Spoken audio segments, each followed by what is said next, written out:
आज हम सॉल्व करेंगे क्लास सेवन्थ का जो क्वेश्चन नंबर 4 है 5.1 का उसका क्वेश्चन। लिखा है find the angle which is equal to its complement. आप लोग जानते होंगे जो कॉम्प्लीमेंट एंगल होते हैं 90 डिग्री के होते हैं। आगे हम बात करें तो सबसे पहले हम लिखेंगे let the required angle x degree. According to question में जाते हैं तो x प्लस एक्स डिग्री किसके इक्वल हो गया 90 डिग्री के। उसके बाद x को x से जोड़ दिए तो 2x हो गया और ये भी किसके इक्वल हो गया 90 डिग्री के। एक्स को हम लोग यहीं पर रखते हैं 90/2, इसको कट करने पर आता है हमको 45 डिग्री। तो रिक्वायर्ड एंगल क्या मिल गया हम लोगों को 45। अब हम सॉल्व करेंगे क्वेश्चन नंबर 1 5.1 क्लास 7 का। Find the angle which is equal two is supplement. फिर आपको सप्लीमेंट्री एंगल किससे इक्वल होता है 180 डिग्री के एंगल होता है। फिर से यहाँ पर हम लिख देंगे कि late required angle x degree. अब आगे हम जाते हैं कि एक्स प्लस एक्स डिग्री करने पर हमको मिलता है 180 डिग्री। फिर हो जाएगा यहाँ पर 2x इक्वल होता है 180 डिग्री। एक्स डिग्री को यहीं पर रखेंगे और 180/2 करें। 2 9 जा 18 और 0 यहाँ पर आ जाएगा। तो एक्स इक्वल कितने आ जाएगा 90 डिग्री। अब निकल जाएगा so required angle is 90 degree. उसके बाद 6 नंबर क्वेश्चन है जो यहाँ पर दिया हुआ है कि in the given figure angle 1 and angle 2 और the supplementary angle. If angle 1 is decreased, what change should we take place in angle 2 so that both the angle still remain supplement।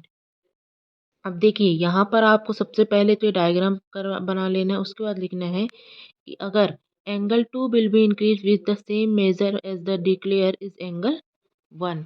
अब यहाँ पर लिखा है can two angle be supplement if both are acute obtuse right angle. तो acute angle होता है जो 90 degree से लेस देन होता है तो नो हो जाएगा। ऑब्ट्यूज एंगल ये हो जाएगा जो 90 डिग्री से क्या होता है ग्रेटर देन होता है तो ये भी हो जाएगा। जबकि राइट एंगल ट्राइंगल जो होता है वो 90 डिग्री का ही होता है। तो देखो यहाँ पर हमने कुछ लिखा है कि acute angle are the less than 90 degree, obtuse angle are the larger than 90 degree and right angle are to equal to 90 degree. Next question पर चलते हैं अपन जो यहाँ पर दिया हुआ है कि an angle is a greater than 45 its complementary angle greater than 45 और इक्वल टू 45 और less than 45 degree.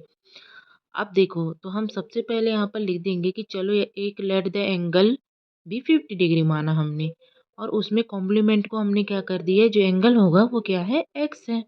According to question पे चलते हैं तो एक पहले जो हमने माना था 50 और उसके बाद हमने एक्स कर दिया और इक्वल 90 डिग्री कर दिया। अगर एक्स इक्वल 90 से 50 माइनस करते हैं तो 40 डिग्री मिलता है जो हमें यह प्रूफ करके देता है कि ये 45 डिग्री क्या है कि 50 से कम भी है। दूसरा ये हो गया कि ये क्या है कि उससे ग्रेटर देन भी है। तो यही हमारा क्या हो जाएगा आंसर हो जाएगा।